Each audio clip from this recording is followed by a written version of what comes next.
إن هذا القرآن يهدي للتي هي أقوم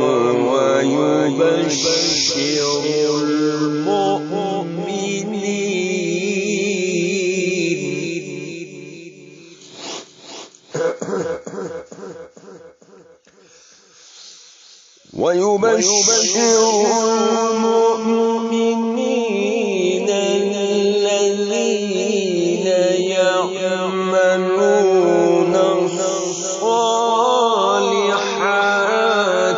أن لهم أجرا كبيرا.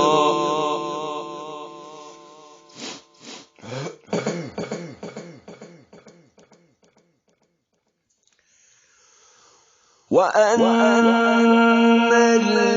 الذين لا يؤمنون بالآخرة أعتدنا لهم عذابا أليما.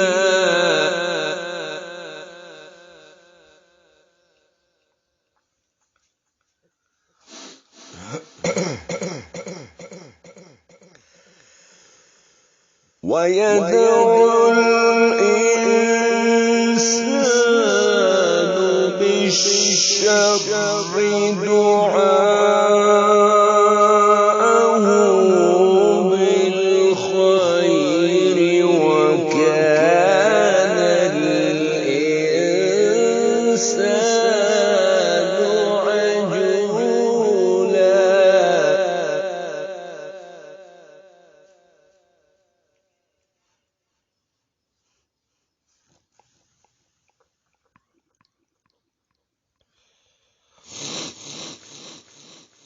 وجعلنا الليل والنهار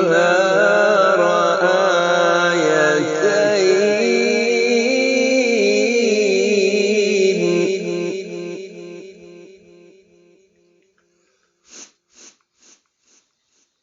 وجعلنا الليل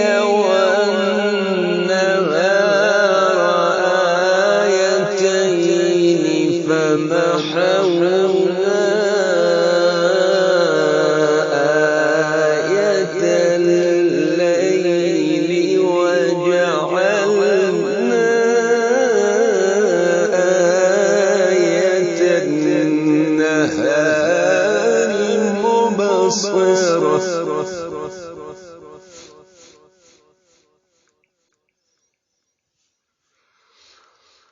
مبصرة لتبتغوا فضلا من ربكم ولتعلموا عدد السنين والحساب